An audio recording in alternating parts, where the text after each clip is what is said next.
আউযু বিল্লাহি মিনাশ শাইতানির রাজিম। বিসমিল্লাহির রহমানির রহিম। আলহামদুলিল্লাহি রাব্বিল আলামিন। সালাতু সালামু আলাইকা ইয়া রাসূলুল্লাহ, সালাতু সালামু আলাইকা ইয়া হাবিবাল্লাহ, সালাতু সালামু আলাইকা ইয়া সাইয়্যিদুল মুরসালিন, সালাতু সালামু আলাইকা ইয়া খাতামান নবীন।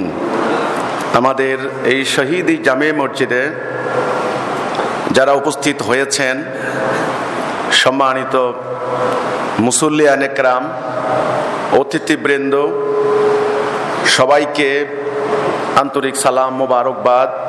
সালামু আলাইকুম ওয়া রাহমাতুল্লাহি ওয়া বারাকাতুহু। পবিত্র কোরআনে একটা সূরা আছে, সূরা জুমা, একত্রিত হওয়া। ইয়াহুদিরা শনিবারে, নাসারা মানে খ্রিস্টানরা রবিবারে, আর মুসলমানরা মোমেনরা একত্রিত হচ্ছেন শুক্রবারে। শুক্রবার আল্লাহ সুবহানাহু ওয়া তাআলা আমাদের জন্য এই জুমা বার ঠিক করে দিয়েছেন।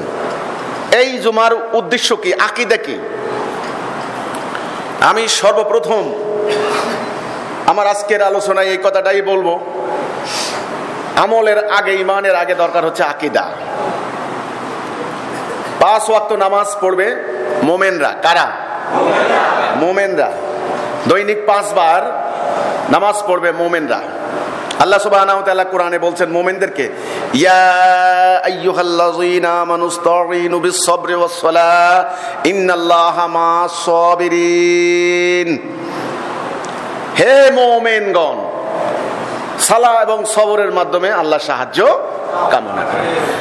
ইয়া আইয়ুহাল্লাযীনা আমানু কুতিবা আলাইকুমুস সিয়াম কামা কুতিবা আলাল্লাযীনা মিন ক্বাবলিকুম লাআল্লাকুম তাত্তাকুন। হে মুমিনগণ, তোমাদের জন্য রোজা ফরজ করে দিলাম। রোজা তো না, সওম ফরজ করে দিলাম, আর তোমরা যেন তাকওয়া অবলম্বন করতে পারো। তাইলে নামাজ রোজা কার জন্য? মুমিনের জন্য। যে মুমিন তিনি নামাজ পড়বেন। মুমিনরা সপ্তাহে একদিন একত্রিত হবে। এই মুমিনদের হুকুমদাতা কে? আল্লাহ। এই মুমিনরা কার কথার উপর ঈমান এনেছেন? কোন কথার ভিত্তিতে? লা ইলাহা ইল্লাল্লাহ মুহাম্মাদুর রাসূলুল্লাহ সাল্লাল্লাহু আলাইহি ওয়াসাল্লাম। আমরা আল্লাহর হুকুম বিধান ছাড়া আমরা কারো হুকুম বিধান মানব না। আমাদের নবী হযরত মুহাম্মদ মুস্তাফা আহমদ মুস্তাফা সাল্লাল্লাহু আলাইহি ওয়াসাল্লাম। এই হচ্ছে কলেমা তাওহীদ, ঈমান। এই মুমিনরা সপ্তাহে একদিন একত্রিত হবেন একটা নির্দিষ্ট জায়গায়। এটার নাম জমা, একত্রিত হওয়া। মুমিনদের যিনি ইমাম, তিনি আজকে খুতবা দিবেন মুমিনদের উদ্দেশ্যে। খুতবা, বক্তব্য, খতিব, বক্তা, তিনি বক্তব্য দিবেন। এই বক্তব্যের মধ্যে আল্লাহর প্রশংসা থাকবে, নবী করিম সাল্লাল্লাহু আলাইহি সাল্লামের প্রতি দরুদ সালাম থাকবে, নবীর পরিবারের প্রতি, সাহাবা ইজমাইনদের প্রতি, মুহাজির আনসারদের প্রতি সালাম থাকবে, মুমিন মুমিনাদের প্রতি সালাম থাকবে। এবং গুরুত্বপূর্ণ যে অংশটা থাকবে সেটা হচ্ছে মুমিনদের সমাজে চলমান সমস্যা নিয়ে, সংকট নিয়ে মুমিনরা কথা বলবে। ইমাম কথা বলবেন, আদেশ দিবেন, নিষেধ করবেন। এই হচ্ছে খুতবা। আল্লাহ রাসূল খুতবা দিয়েছেন আরবিতে, কারণ তিনি আরব। তিনি কথা বলেছেন আরবিতে। ওনার মাতৃভাষা কি ছিল? আরবি। সেজন্য তিনি বক্তব্য দিয়েছেন আরবিতে। তা আমরাও সুন্নত পালনার্থে আমরাও আরবিতে খুতবা দেব, তাই না?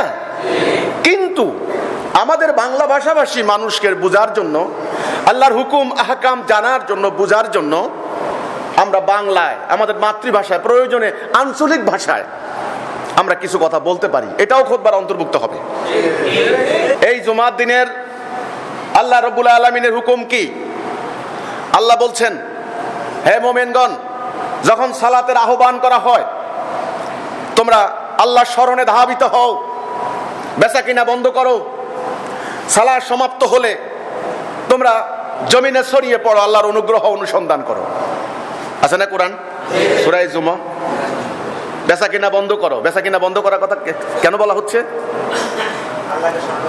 আজকে তোমাদের অনেক কাজ আছে, অনেক সমস্যা নিয়ে তোমাদের কথা বলতে হবে। একজন আরেকজনের খোঁজ খবর নেবে, একজন আরেকজনের সমস্যা সম্পর্কে জানবে, সমাধান করবে। আল্লাহর কি হুকুম তা জানবে। আল্লাহ স্মরণ মানে আল্লাহ জিকির, অর্থাৎ আল্লাহ কি আদেশ দিয়েছেন, কি নিষেধ করেছেন, আল্লাহর আদেশ নিষেধ তোমরা জানবে, তোমরা বুঝবে। এই জন্য তোমরা তাড়াতাড়ি আসো।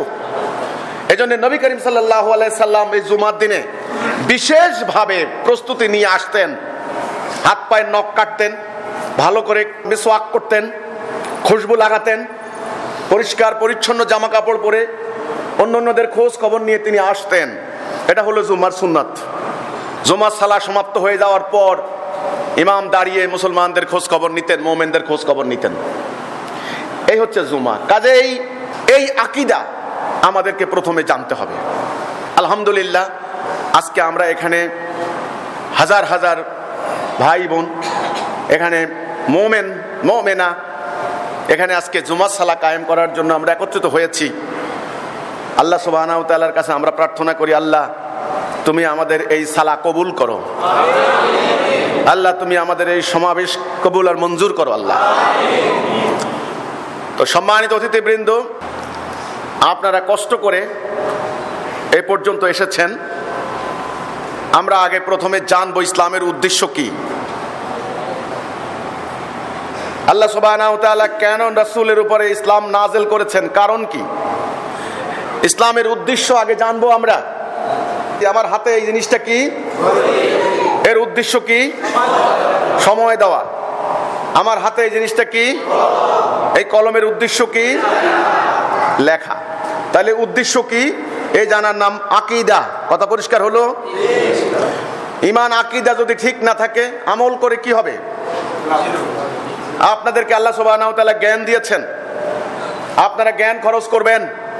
আপনাদেরকে আল্লাহ সুবহানাহু ওয়া তাআলা দৃষ্টি দিয়েছেন, আপনারা দৃষ্টি খুলে দেখবেন, কান খাড়া করে শুনবেন। হৃদয় দিয়েছেন, হৃদয় দিয়ে উপলব্ধি করবেন। আল্লাহ সুবহানাহু ওয়া তাআলা সূরা বনী ইসরাইল 36 নম্বর আয়াত আল্লাহ বলেছেন, যেই সম্পর্কে তোমার কোনো জ্ঞান নাই তুমি এর অনুসরণ করো না, নিশ্চয়ই তোমাকে তোমার শ্রবণ শক্তি, তোমার দৃষ্টি শক্তি সম্পর্কে প্রশ্ন করা হবে।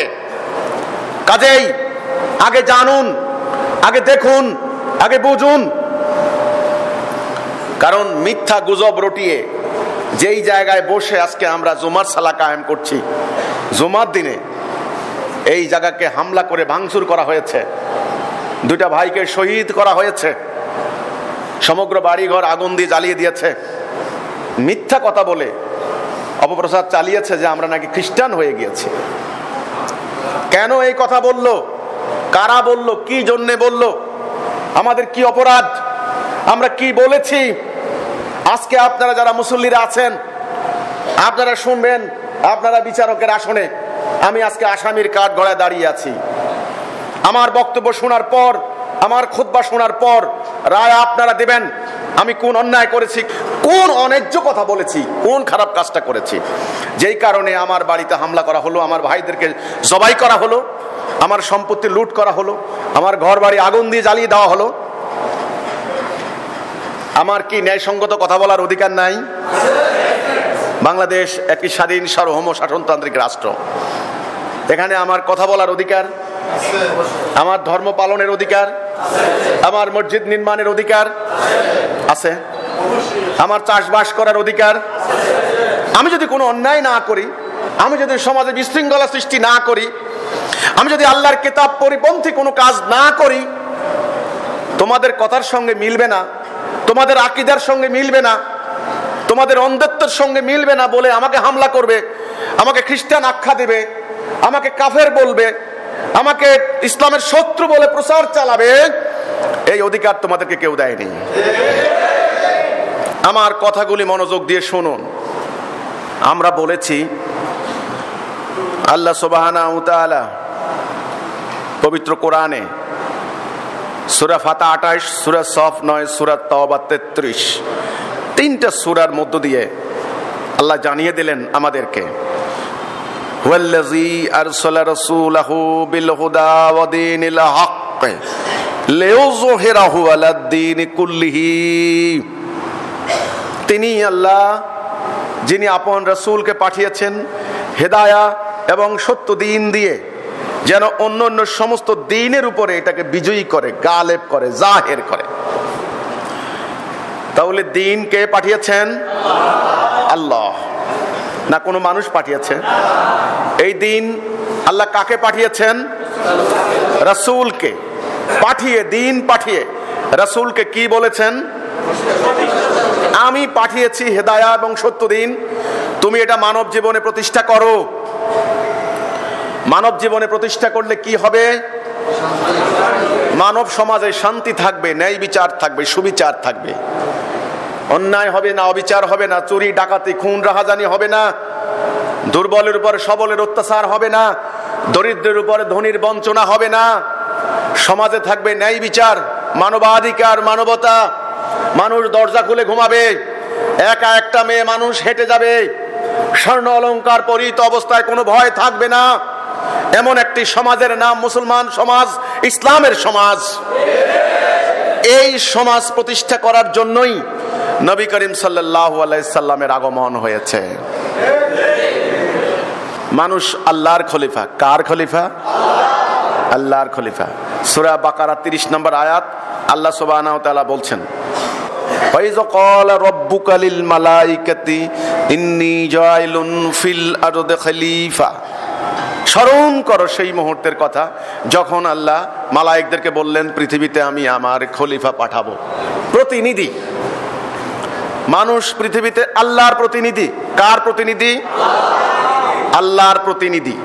সমস্ত মালায়েকদেরকে আল্লাহ ডাকলেন, ডেকে বললেন, এই আমি ইরাদা করেছি আমি পৃথিবীতে আমার খলিফা পাঠাবো, তোমরা কি বলো?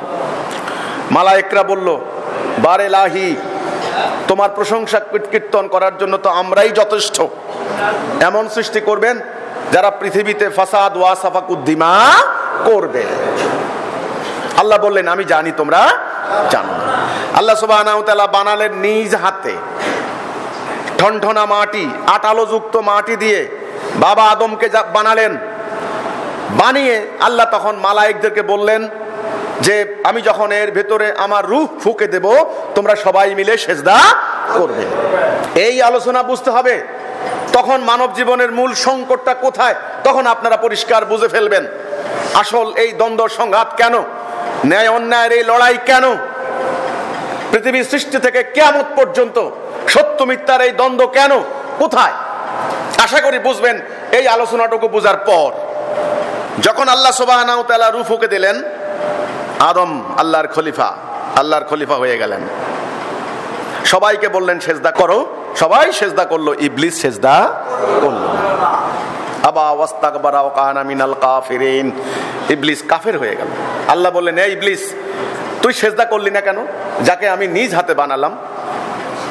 হ্যাঁ, তুই তাকে সেজদা করলি না কেন? ইবলিস বললে, ও হচ্ছে মাটি, আমি হচ্ছে আগুন। তখন আল্লাহ বললেন, ও অহংকার করে এখানে থাকতে পারবে না, এখান থেকে নামিয়া যাও। যেটা আমরা বলি, আউযু বিল্লাহি মিনাশ শাইতানির রাজিম, আউযু বিল্লাহি মিনাশ শাইতানির রাজিম। এর রাজিম মানে হলো বিতাড়িত, বহিষ্কৃত। আল্লাহ সুবহানাহু ওয়া তাআলা বিতাড়িত করে দিলেন ইবলিসকে। ইবলিস বলে, আল্লাহ তুমি যার কারণে আমাকে হীনগ্রস্ত করলে, আমাকে অবকাশ দাও, আমি প্রমাণ দেব এই তোমার পথে থাকবে না। আল্লাহ বললেন, যা, তোকে কিয়ামত পর্যন্ত সুযোগ দিলাম, যা। ইবলিস কিয়ামত পর্যন্ত হায়াত নিয়ে আসলো। একই আলোচনা আমি বারবার করছি, একই আলোচনা আমি শতবার বলেছি। এটা এতটাই গুরুত্বপূর্ণ। এই গোড়ার আকীদা, গোড়ার কথাটুকু কোথাও আলোচনা করা হচ্ছে না, কোনো মাহফিলে আলোচনা করা হচ্ছে না। এই জন্য আমি আমার প্রত্যেকটা আলোচনায় এটাকে আমি বাধ্যতামূলক আমি করে থাকি। এই আলোচনা আপনাদেরকে বুঝতেই হবে। ইবলিসকে সুযোগ দিয়ে দেওয়া হলো কিয়ামত পর্যন্ত। ইবলিস বলে, তুমি দেখবে তোমার দেওয়া সিরাতুল মুস্তাকিমের ডানে বামে সামনে পেছনে আমি উট পেতে বসে থাকবো, ওখান থেকে আমি অ্যাম্বুশ করে নিয়ে যাব। আল্লাহ বললেন, যা, তুই যাদেরকে নিতে পারবি তাদেরকে শুদ্ধ আমি জাহান্নাম পূর্ণ করব, যা। তবে আমার মুখলেস বান্দাদের উপর তোর কোনো হাত নাই। আমাদেরকে সৃষ্টি করলেন কে? আল্লাহ। কি হিসাবে? খলিফা হিসাবে।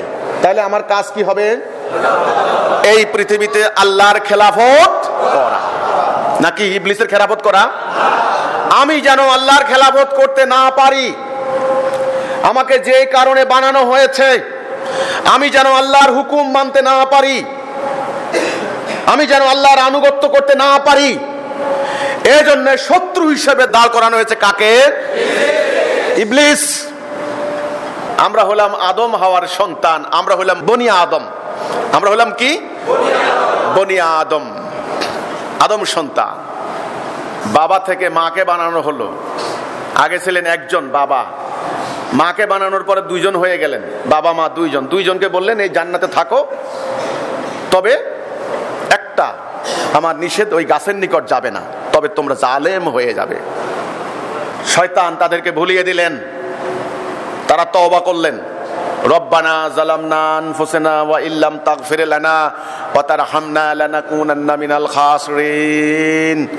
আল্লাহ রাব্বুল আলামিন নিজেদের নফসের প্রতি জুলুম করেছি, আল্লাহ আমাদেরকে ক্ষমা করে দাও, আল্লাহ আমাদেরকে মাফ করে দাও, তা না হলে আমরা তো আল্লাহ ধ্বংস হয়ে যাব।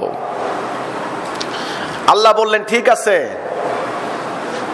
তবে তুমি আর তোমার স্ত্রী এখানে আর থাকতে পারবে না, এখান থেকে নামিয়া যাও। কোথায় নামিয়ে আসলাম? দুনিয়াতে। ফিল আরদ, চলে আসলাম দুনিয়াতে। এইবার হলো দুনিয়া নিয়ে কথা। আমরা কি হিসেবে সৃষ্টি হয়েছি? আল্লাহর খলিফা। এই পৃথিবীতে আমাদের মূল ইবাদত কি হবে? আল্লাহর খেলাফত করা, আল্লাহর আনুগত্য করা। আমরা যদি আল্লাহর খেলাফত করি তবে আমরা আসল ইবাদত করলাম। আমরা যেন আল্লাহর খেলাফত করতে না পারি, আল্লাহর আনুগত্য করতে না পারি, আল্লাহর হুকুম মানতে না পারি, এজন্য ইবলিস শয়তান আমাদেরকে আল্লাহর হুকুম মানতে অবাধ্য করার জন্য আল্লাহর হুকুমের ডানে বামে সামনে পিছনে উট পেতে বসে থাকবে। এখন বলুন, আমরা কি দুনিয়াতে ইবলিসকে জয়ী করব নাকি আল্লাহকে বিজয়ী করব? আল্লাহকে বিজয়ী করব। আল্লাহ বিজয়ী হবেন কিভাবে? যদি আমরা আল্লাহর খেলাফত করি। যদি কার খেলাফত করি? এখন আল্লাহর খেলাফত করব কি দিয়ে? আল্লাহর হুকুম দিয়ে। এই আল্লাহর হুকুমটার অঙ্গীকারটার নামই হচ্ছে লা ইলাহা ইল্লাল্লাহ, লা ইলাহা ইল্লাল্লাহ, লা ইলাহা ইল্লাল্লাহ। এই যে লা ইলাহা ইল্লাল্লাহ মানেই হচ্ছে বান্দার সঙ্গে আল্লাহর একটা অঙ্গীকার। আল্লাহ, তোমার হুকুম ছাড়া কারো হুকুম বিধান আমরা মানব না, এই অঙ্গীকার। বাবা আদম আলাইহিস সালামের কলেমা এটাই ছিল, লা ইলাহা ইল্লাল্লাহ আদম সফিউল্লাহ, লা ইলাহা ইল্লাল্লাহ মুসা কালিমুল্লাহ, লা ইলাহা ইল্লাল্লাহ ইব্রাহিম খলিলুল্লাহ, লা ইলাহা ইল্লাল্লাহ মুহাম্মাদুর রাসূলুল্লাহ। এই আসলে এই কলেমাটা হচ্ছে আল্লাহর খেলাফত করার অঙ্গীকার। আমরা তো দুনিয়াতে চলে আসলাম বাবা মা দুইজন, আর ওনাদের সন্তান সন্ততি তখন কিন্তু হয় নাই। এখন তো 800 কোটি আমরা ভাই বোন। এই পরিচয় ভুলিয়ে দিয়েছে কিন্তু ইবলিস। সাদা কালো, তামাটে, লম্বা খাটো বেটে, মরু অঞ্চলের মেরু অঞ্চলের, আরবি আজমি, ভারতীয় জাপানি বাঙালি, পুরো মানব জাতি কয় জাতি? এক জাতি, ভাই বোন। এ কথাটা মনে রাখতে হবে। আমাদের গোড়া, আমাদের আদি, আমাদের অরিজিন বাবা আদম মা হাওয়া, এক পরিবার। কয় পরিবার? এক পরিবার। এ কথা ভুললে চলবে না কিন্তু। এই কথা মনে করিয়ে দেওয়াই নবী রাসূলদের কাজ ছিল। আজকে ভাইয়ে ভাইয়ে দ্বন্দ্ব, পাড়ায় পাড়ায় সংঘাত, দুর্বল মানুষকে আজকে নিশ্চিহ্ন করা হচ্ছে, দরিদ্র মানুষের উপরে স্টিম রোলার চালানো হচ্ছে, শাসিতের উপরে অত্যাচার করা হচ্ছে, নারীদের উপরে জুলুম করা হচ্ছে। এর কারণ ইবলিস এই কথা ভুলিয়ে দিয়েছে যে তোমরা ভাই বোন। যদি এটা মনে থাকে আমাদের, এক ভাই কোটি কোটি টাকার মালিক, আরেক ভাই রাস্তায় না খেয়ে মারা যায়, এটা হতে পারে? এটা হতে পারে? আমেরিকা উড়ে গিয়ে জাপানে হিরোশিমা নাগাসাকিতে অ্যাটম বোমা নিক্ষেপ করলো, মুহূর্তের মধ্যে লক্ষ লক্ষ মানুষ জ্বলে পুড়ে ছাই হয়ে গেল। তাদের যদি মনে থাকতো যে এরা তো আমাদেরই ভাই, এই কাজটা করতে পারে? করেছে। ইবলিস ভুলিয়ে দিয়েছে। এই জন্য বাবা আদম মা হাওয়া দুনিয়াতে আসলেন, টেনশনে পড়ে গেলেন বাবা আদম মা হাওয়া, আমাদের দুনিয়ার জীবন কেমনে কাটবে। গোড়ায় আল্লাহ বলে দিলেন কিছু কালের জন্য তোমরা ওখানে বংশবৃদ্ধি করো, কিছু কালের জন্য, নট পার্মানেন্ট। তোমাদের জীবিকা রইল। এই দুনিয়ার জীবন আমাদের পরীক্ষা ক্ষেত্র। কি আমাদের পরীক্ষা ক্ষেত্র, পরীক্ষার জায়গা। সাবধান, এই দুনিয়াকে পার্মানেন্ট বাড়ি মনে করবেন না। দুনিয়া পরীক্ষার জায়গা। এই দুনিয়াকে সুন্দর করলে পরকাল সুন্দর হবে। রব্বানা আতিনা ফিদ দুনিয়া হাসানাতাও ওয়া ফিল আখিরাতি হাসানাতাও ওয়া কিনা আযাবান নার। আল্লাহর কাছে আমরা প্রার্থনা করার জন্য আল্লাহ আমাদেরকে দোয়া শিখিয়ে দিয়েছেন। আল্লাহ রাব্বুল আলামিন আমাদের দুনিয়ার জীবনকে সুন্দর করো আল্লাহ, তারপরে পরকালের জীবন। আগে দুনিয়ার জীবন। আর দুনিয়া মাজরাতুল আখিরা, দুনিয়া হলো আখিরাতের শস্য ক্ষেত্র। এই দুনিয়া পার্মানেন্ট বাড়ি নয়। আপনার জমির মধ্যে আপনি ধান লাগাচ্ছেন, ধান যদি ভালো মতে সার দেন, বীজ দেন, গোবর দেন, রোদে পুড়ে বৃষ্টিতে ভিজে আপনি যদি পরিশ্রম করেন, ধান হলে গোলায় তুলে সারা বছর বসে বসে বাচ্চা কাচ্চা নিয়ে আপনি খাওয়া দাওয়া করবেন। কিন্তু ওই ক্ষেতের মধ্যে আপনি থাকার জায়গা নয়, এটা হলো ফসল উৎপাদনের জায়গা। এই দুনিয়াটা হলো আমল করার জায়গা। দুনিয়াটা হচ্ছে আল্লাহর খেলাফত করার জায়গা। দুনিয়াটা হচ্ছে আল্লাহর হুকুম বাস্তবায়নের জায়গা। আল্লাহ যেই জন্য আমাদেরকে পাঠিয়েছেন সেইটা করা।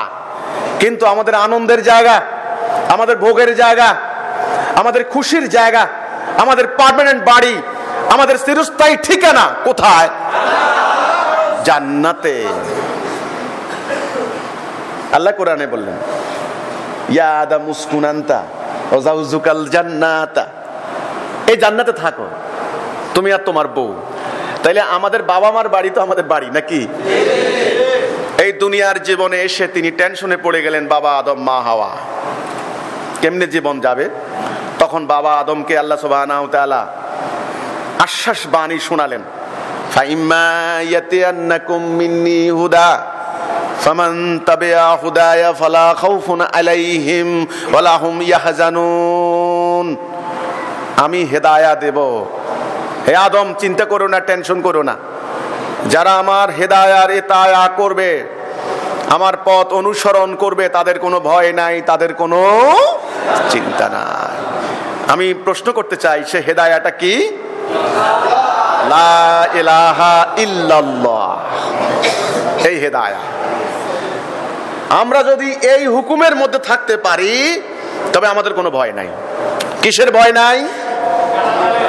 জাহান্নামের ভয় নাই, এবং দুনিয়াতে ভাইয়ে ভাইয়ে দ্বন্দ্ব সংঘাতের ভয় নাই। দরজা খুলে চলে যাবেন, আরেক ভাই আপনার সম্পত্তির পাহারা দিবে, তসরুফ করবে না। আপনার মেয়ের ইজ্জত হেফাজত করবে, ইজ্জত ধ্বংস করবে না। এই হচ্ছে ভয় নাই। আর মানুষ যদি আল্লাহর হুকুম না মানে, এই হেদায়ার মধ্যে না থাকে, তবে সমাজ হয়ে যাবে পশুর সমাজ, দানবের সমাজ। এই সমাজের নাম হচ্ছে জাহিলি সমাজ। এই সমাজের নাম কি? এই পৃথিবী আমাদের জন্য পরীক্ষার জায়গা। ওকে, এখানে মুসল্লিরা পরীক্ষা দিচ্ছেন। কে কে জীবনে যে কোনো পরীক্ষা কে কে দিচ্ছেন? স্কুল, কলেজ, মাদ্রাসা, ইউনিভার্সিটি। ওরে মাশাআল্লাহ মাশাআল্লাহ, হাত নামান হাত নামান হাত নামান। পরীক্ষা দিয়েছেন। পরীক্ষা 3 ঘন্টা বা 2 ঘন্টা আমাদের শিক্ষক মন্ডলী, উস্তাদরা আমাদেরকে টাইম দিয়েছেন। 3 ঘন্টার মধ্যে আপনাকে কাগজ দেওয়া হয়, কলম দেওয়া হয়, কিছু বলা হয়। কিছুক্ষণ পর পর বলে, এই বাচ্চারা গন্ডগোল করবে না, নকল করবে না। বাস, আপনার খুশি, আপনি যা লেখেন। আপনি যদি গালাগালি করেন, কেউ আপনার না করবে। আপনি যদি ভালো মতো লেখেন, মূল্যায়ন করা হবে। একদিন বলবে অমুক তারিখে রেজাল্ট দেওয়া হবে, সবাই যাইবা, সব স্কুলের মাঠে হাজির, মাদ্রাসার মাঠে হাজির, আজকে রেজাল্ট দেওয়া হবে। রেজাল্ট দেওয়ার সাথে সাথে একদল মিষ্টি খাওয়া শুরু করে, আর একদল গিয়ে গাছের মধ্যে কি গলায় রশি দেয়। কারণটা কি? তোমাকে পড়ার সুযোগ দেওয়া হয়েছে না? তোমাকে লেখার সুযোগ দেওয়া হয়েছে না? তো আজকে কাঁদো কেন? আজকে আত্মহত্যা করছো কেন? হে মানুষ, এই দুনিয়ার জীবন তোমাদের পরীক্ষার জায়গা। সাবধান, একটা মিনিট, একটা মুহূর্ত অবহেলায় কাটিও না, একটা দিন অনর্থক কাটিও না, মাদক খেয়ে খেয়ে জীবন ধ্বংস করে দিও না, আত্মহত্যা করে জীবনটাকে শেষ করে দিও না। এই জীবন মহামূল্যবান। আমাদের বাবা মা, ওনাদের মাধ্যমে, ওনাদের উসিলায় আমরা দুনিয়াতে এসেছি। ওনারা অনেক কষ্ট করে, অনেক পরিশ্রম করে, মা দিন রাত খেটে আমাদেরকে বড় করেছেন। বাবা কষ্ট করে নিজের সুখ দুঃখ কুরবানি দিয়ে, জলাঞ্জলি দিয়ে আমাদের সুখের দিকে তাকিয়েছেন। তারা আমাদের উসিলা। হে মানুষ, এই দুনিয়ার জীবন কার্যকরী করো। দুনিয়ার জীবনের উদ্দেশ্যটা আগে বুঝো। তোমাদেরকে ইবলিস ধ্বংস করে দিয়েছে। বাবা আদম, মা হাওয়া যখন দুনিয়াতে আসলেন, আমরা আদম হাওয়ার সন্তান। আমাদের সামনে এখন দুটি রাস্তা। আমার এই হাতের কি নাম? ডান হাত। এই হাতের নাম বাম হাত। খেয়াল করুন, মধ্যখানে আমি, মধ্যখানে আমি। সত্য মিথ্যা, ন্যায় অন্যায়, সাদা কালো, আল্লাহর হুকুম, ইবলিসের হুকুম। আমার মধ্যখানে আমার স্বাধীন ইচ্ছা শক্তি, আমি কোন দিকে যাব। যদি আমি ডান দিকে যাই, অর্থাৎ আল্লাহর হুকুম মানি, আমি হব মুমিন, আমি যাব জান্নাতে। আর যদি আমি ইবলিসের হুকুম মানি, আমি হব কাফের, আমি যাব জাহান্নামে। এখন ডিসিশন আপনার উপরে। এখানে জোর করা হয় নাই। এখানে আল্লাহ বললেন জোর করবা না। আমি তাকে স্বাধীন ইচ্ছা শক্তি দিয়েছি, আমি তাকে কথা বলার শক্তি দিয়েছি, হাত দিয়েছি। এই হাত দিয়ে সে কি দুর্বলের উপরে অত্যাচার করে নাকি দুর্বলের অধিকার রক্ষা করে, আমি দেখব। ক্ষমতা অহংকারের ব্যাপার নয়, পরীক্ষা। টাকা অহংকারের ব্যাপার নয়, পরীক্ষা। যৌবন অহংকারের ব্যাপার নয়, পরীক্ষা। রূপ সৌন্দর্য অহংকারের ব্যাপার নয়, পরীক্ষা। আল্লাহ দেখবেন তুমি ডান দিকে ব্যয় করো নাকি বাম দিকে ব্যয় করো।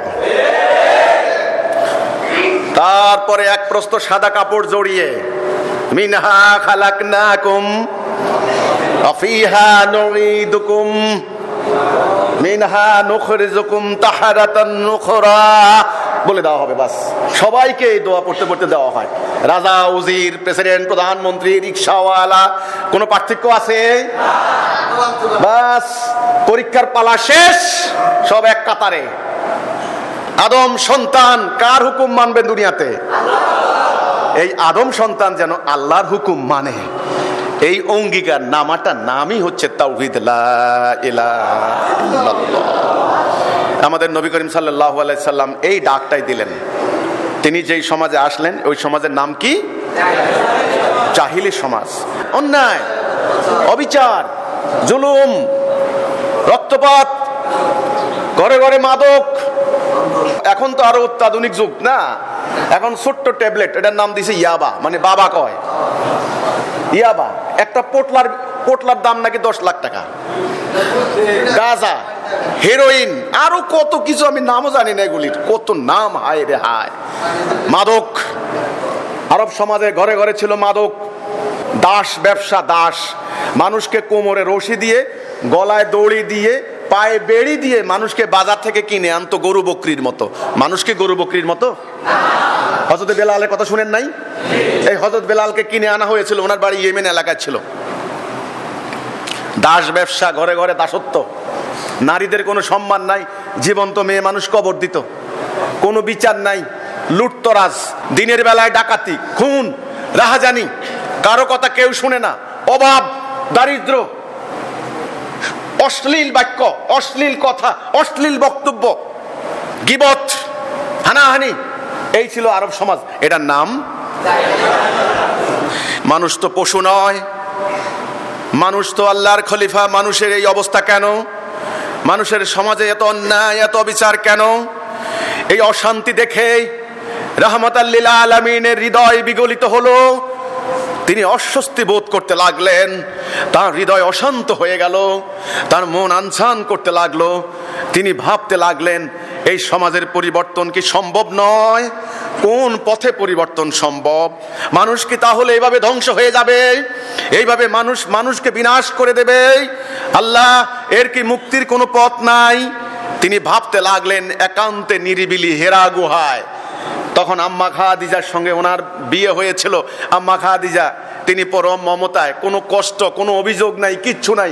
আজকালকার হইলে কি বলতো যে আপনার কোনো কাজ নাই, খাই দেয়, সমাজ নিয়ে ভাবেন খালি, আপনি নিজের চিন্তা নিজে করেন। কিন্তু আম্মা খাদিজা সেই মহিয়সী নারী রাদিয়াল্লাহু আনহা, উম্মুল মুমিনিন, আমাদের মোমেনদের মা আম্মা খাদিজা, তিনি ওই খাবারগুলি পুটলিতে বেঁধে পরম মমতায় কষ্ট করে হেরা গুহায় রাসূলকে দিয়ে আসতেন। রাসূলের চিন্তার সঙ্গী, রাসূলের আকীদার সঙ্গিনী, রাসূলের ভাবনার সঙ্গিনী, রাসূলের জীবন সঙ্গিনী আম্মা খাদিজা। আজকে নারীরা আম্মা খাদিজার জীবনী জানার দরকার আছে। তারপরে ভাবতে ভাবতে রাসূলুল্লাহর জীবন যখন 40 বছর পূর্ণ হলো, তখন আল্লাহ সুবহানাহু ওয়া তাআলা ওনাকে মনোনীত করলেন, সুসংবাদ দিলেন। জিবরাইল আমিন এসে আবির্ভূত হলেন রাসূলের সামনে। রাসূল তো ভয় পেয়ে গেলেন। প্রথম আয়াত, ইকরা বিইসমি রাব্বিকাল্লাযী খালাক, পড়ুন আপনার প্রভুর নামে। উনি বলছেন আমি তো পড়তে পারি না। আবার বলছে পড়ুন, উনি বলছেন আমি তো পড়তে পারি না। 3 বার বলার পরে ওনাকে আলিঙ্গন করলেন, উনি বুঝতে লাগলেন, পড়তে লাগলেন, জানতে লাগলেন। সেখান থেকে বেরিয়ে এসে তিনি একদিন চাদর কম্বল দিয়ে ঘুমিয়ে আসেন। এত সহজ কথা নয়, অনেক কথা আছে। ওনার জ্বর উঠে গেল। আম্মা খাদিজা বললেন কি হয়েছে আপনার, আপনি কাঁপছেন কেন? বলছেন আমি কি দেখলাম, কি পেলাম, কি শুনলাম। বলছে বলুন কি হয়েছে। আম্মা খাদিজার কাছে বলার পরে বলছেন আপনি ভয় পাবেন না, এ খারাপ কিছু নয়। তিনি ওরাকা বিন নওফেলের কাছে নিয়ে গেলেন, আর অন্যান্য জ্ঞানী গুণীদের কাছে নিয়ে গেলেন, আশ্বস্ত করলেন যে আপনি সৎ মানুষ, আপনি যোগ্য লোক, আপনি পরোপকারী, আপনি ইয়াতিমের সম্পদ রক্ষাকারী, আপনি আমানতদার, আপনার কাছে খারাপ কিছু আসতে পারে না। তখন আশ্বস্ত করার পর তিনি নিশ্চিন্ত হলেন, এমন কোন মহান দায়িত্ব তিনি পেয়েছেন আল্লাহ সুবহানাহু ওয়া তাআলার পক্ষ থেকে। একদিন তিনি কম্বল গায়ে জড়িয়ে বিশ্রাম নিচ্ছিলেন। সূরা মুদাসসির আপনারা জানেন তো নাকি? কম্বল জড়ানো ব্যক্তি, আল্লাহ বললেন জিবরাইল আমিনকে, গিয়ে ওহী দাও, আমার রাসূলকে সংবাদ দাও, বলো হে কম্বল আচ্ছাদিত ব্যক্তি, উঠো উঠো, তোমার রবের দিকে মানুষদেরকে ডাকো।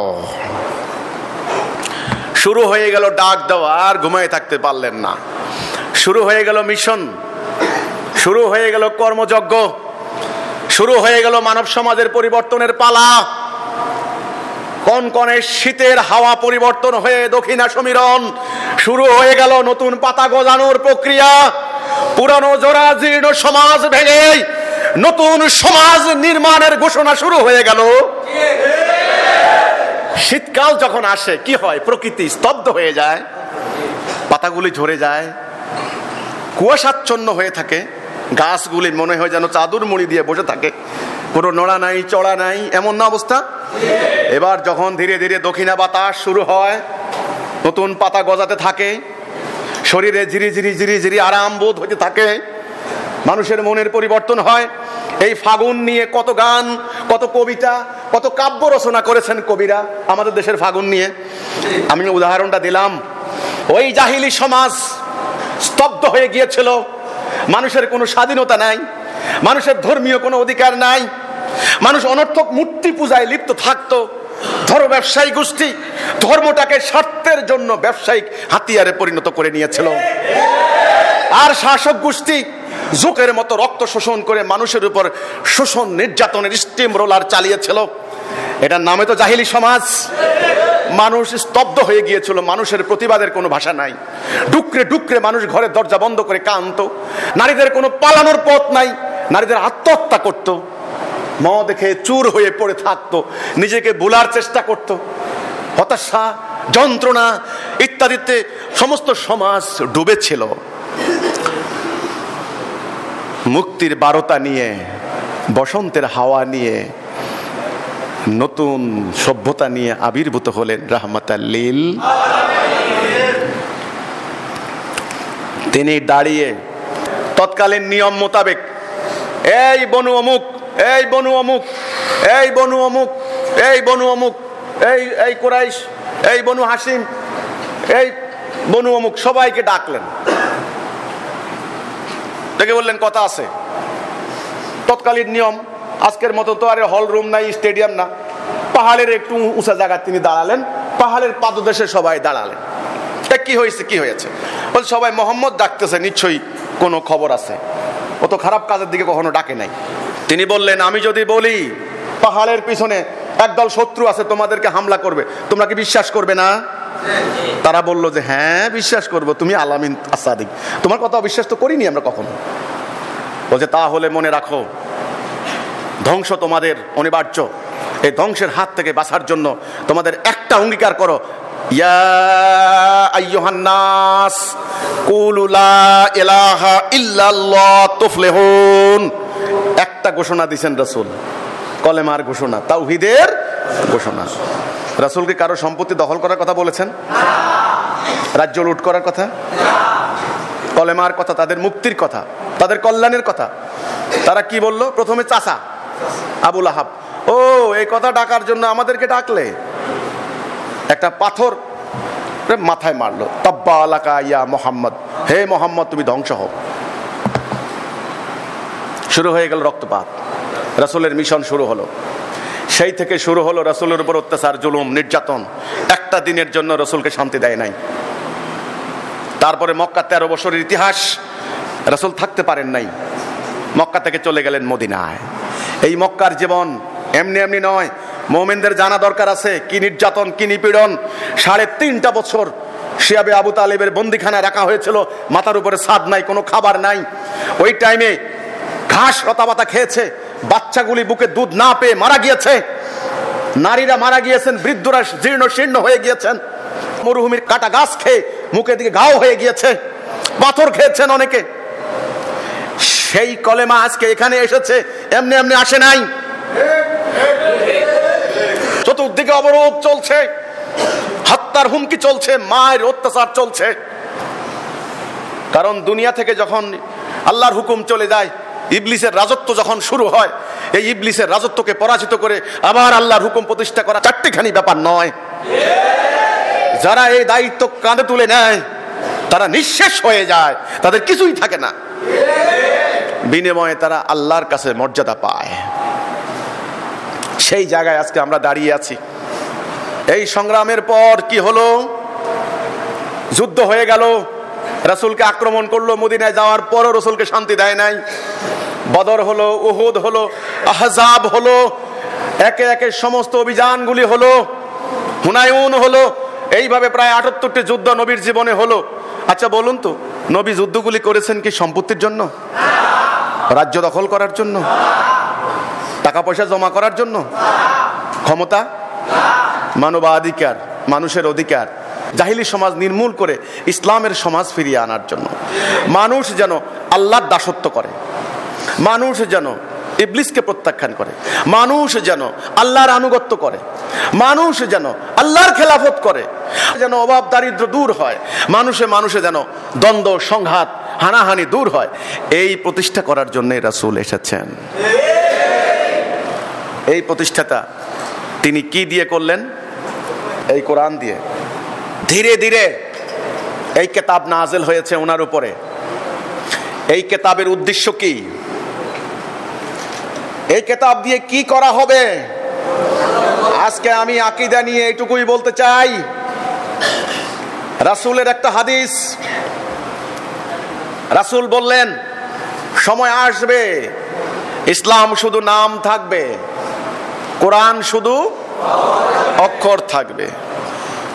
মসজিদগুলি হবে লোকে লোকারণ্য, সেখানে হেদায়া থাকবে না। কোরআন শুধু অক্ষর থাকবে, অক্ষর।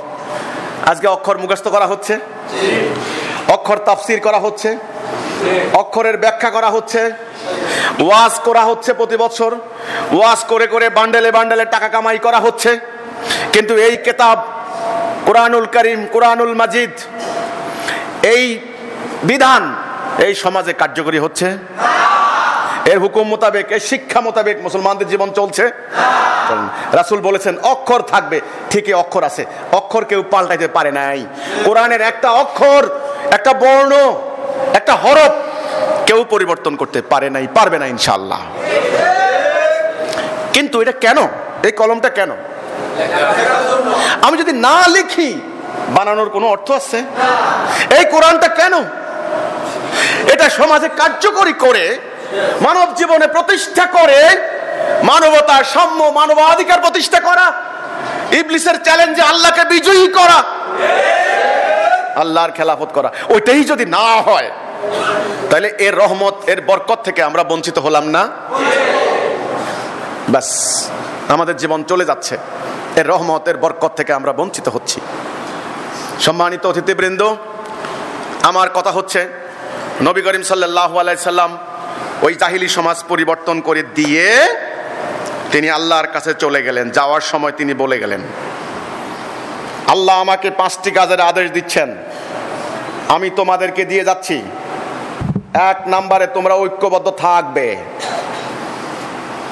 বিদায় হজের ভাষণেও বললেন ঐক্য নষ্ট করবে না, তোমরা ঐক্যবদ্ধ থাকবে। সাপ্পান কান্নাহুম বুনিয়ানুম মারসুস, সীসা গলানো প্রাচীরের ন্যায় তোমরা ঐক্যবদ্ধ থাকবে।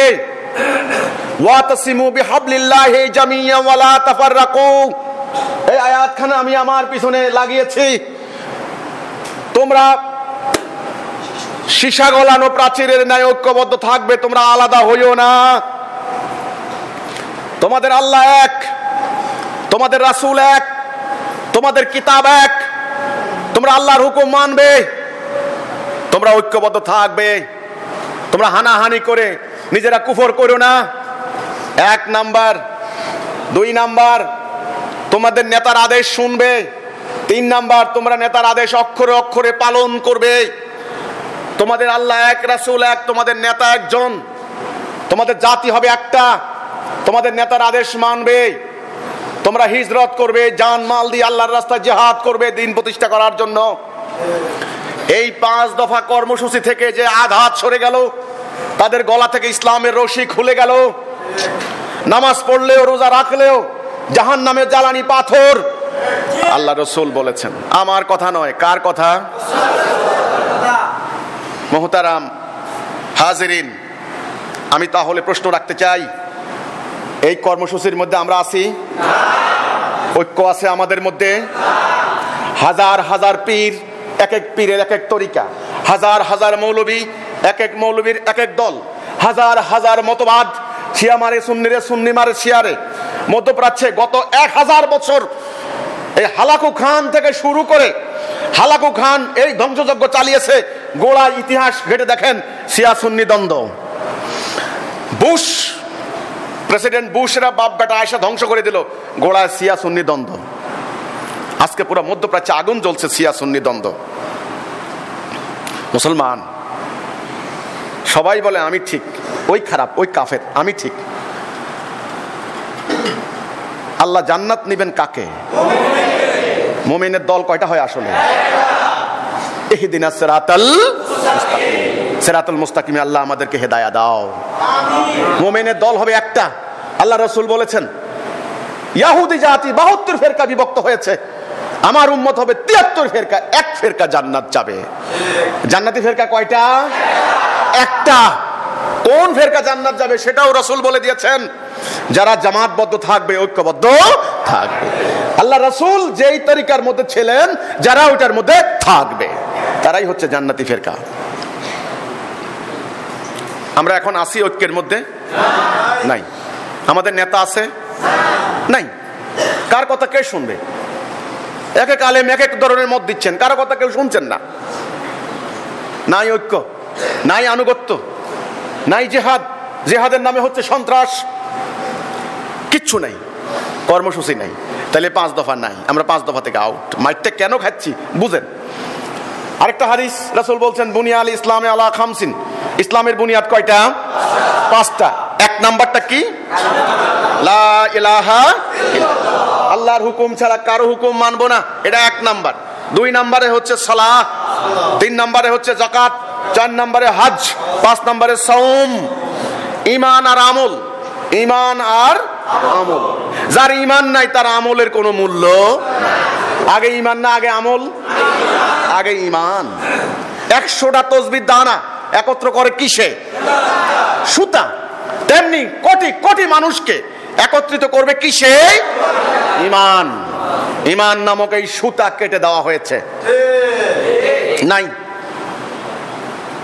এই জন্য আমরা ভাই নই, আমরা এখন হয়ে গেছি শত্রু। এই জন্য আমরা কারো কথা কেউ মানছি না। গত কয়েক শতাব্দী ধরে আল্লাহর এই বিধান চলে না, চলে ব্রিটিশ খ্রিস্টানের বিধান। কি হলো? আসি মুসলমান, আসি মোমেন। তো তাহলে আমার কথা এবার মিলাই, নবী এবং নবীর সাহাবায়ে কেরাম, ওনাদের সঙ্গে আমাদের মিলাই, দেখবেন মিলবে না। ওনারা ছিলেন সেরা জাতি, আমরা হলাম নিকৃষ্ট। ওনাদের সমাজে ছিল আল্লাহর হুকুম, আমাদের চলে মানুষের হুকুম। ওনারা ছিলেন এক জাতি, আমরা নিজেরা হানাহানিতে লিপ্ত। ওনারা করতেন শাহাদাতের জন্য পাগল পারা, আর আমরা হচ্ছি আমি মারা গেলে আব্বার কবরের পাশে আমারে কবর দিও। এটা কোনো মুমিনের ওসিয়ত? মুমিনের ওসিয়ত ছিল এটা। সারা জীবন সংগ্রাম করলাম রাসূলুল্লাহর সঙ্গে থেকে, শাহাদাত নসিব হইল না। এখন মনে হয়, মানে রাসূল তখন চলে গেছেন, জিহাদ শুরু হয়ে গেছে। আবু বকর উমরের সময় বলছেন, দোস্তরা, বন্ধুরা, আমার মনে হয় আমি শেষ পর্যন্ত আর বাঁচবো না। শুনলাম যদি তোমাদের জিহাদের অভিযান শুরু হয়, আমি যদি মারা যাই আমার লাশটা নিয়ে যাবা, যে ময়দানে তোমরা লড়াই করবা সেখানে আমাকে দাফন করবে। হাসরের দিন অন্তত আমি একথা বলে উঠতে পারবো যে আল্লাহ সুবহানাহু ওয়া তাআলা তোমার মুমিনরা যে ময়দানে লড়াই করেছে সেখান থেকে আমি আজকে উঠেছি। এই ছিল মুমিনের জীবন। প্রতিটা মুমিন আল্লাহর কাছে দোয়া করতেন, আল্লাহ বিছানায় পড়ে যেন মৃত্যু না বরণ করি, আল্লাহ আমাদের শাহাদাত কবুল করো আল্লাহ। এই শাহাদাত কেন, এই বাসনা কেন, এই কামনা কেন ছিল? কারণ দিন প্রতিষ্ঠা। ওনাদের কাছে দিনের আকীদা পরিষ্কার ছিল, পরিষ্কার ছিল। ওনারা জানতেন নবীর উম্মত হওয়ার অর্থ হচ্ছে এই মানুষের মুক্তি না হলে নবীর উম্মত দাবি করার কোনো মানে নাই। আর মানুষের মুক্তি হবে একমাত্র আল্লাহ তাওহীদ প্রতিষ্ঠা হলে পরে। বলুন, আজকে মুসল্লিদের এই আকীদা আছে? নাই। আমি আপনাদেরকে এই কথাটাই বলতে চাচ্ছি, আমরা চেষ্টা করছি হারিয়ে যাওয়া সেই প্রকৃত আকীদা আবারও পুনঃপ্রতিষ্ঠা করতে, হারিয়ে যাওয়া সেই কর্মসূচি আবারও আমরা নিজেদের জীবনে ধারণ করতে, হারিয়ে যাওয়া সেই ভ্রাতৃত্ব আবার ফিরিয়ে আনতে, হারিয়ে যাওয়া সেই ঐক্য আবার পুনঃস্থাপন করতে, আল্লাহর বিধান মানব জীবনে প্রতিষ্ঠা করতে। আমরা চাই পুরো মানব জাতি হবে এক জাতি, পুরো মানব জাতি আল্লাহর দাসত্ব করবে, পুরো মানব জাতি আল্লাহর হুকুম মানবে, পুরো মানব জাতি ন্যায় বিচার সুবিচারের মধ্যে থাকবে। আমাদের বিরুদ্ধে একটা গোষ্ঠী অপপ্রচার চালাচ্ছে, আমরা নাকি ইসলামের বিরুদ্ধে দাঁড়িয়েছি। লানাতাল্লাহি আলাল কাযিবিন, মিথ্যাবাদীদের উপর আল্লাহর লানত পড়বে।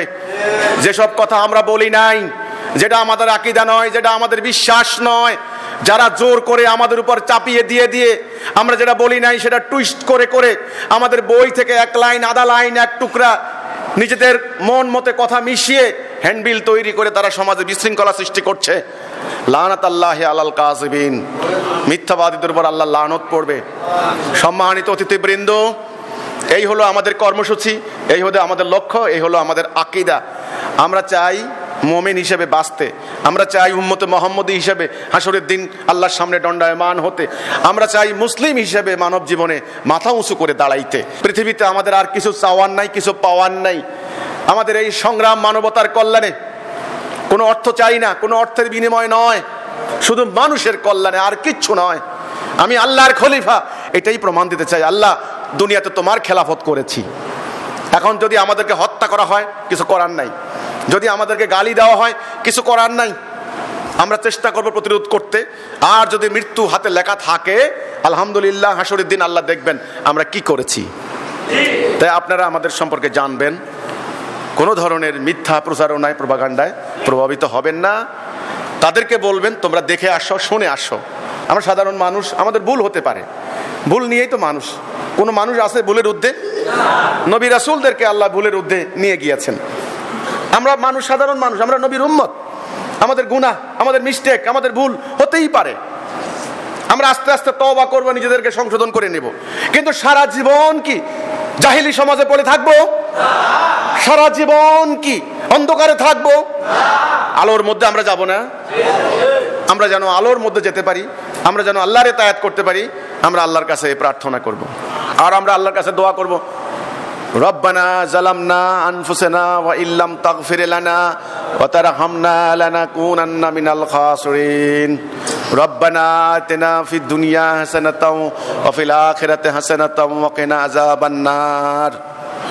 রব্বানা ফাগফির লানা যুনুবানা ওয়া কাফির আন্না সাইয়্যাতিনা ওয়া তাওফানা মা'আল আবরার।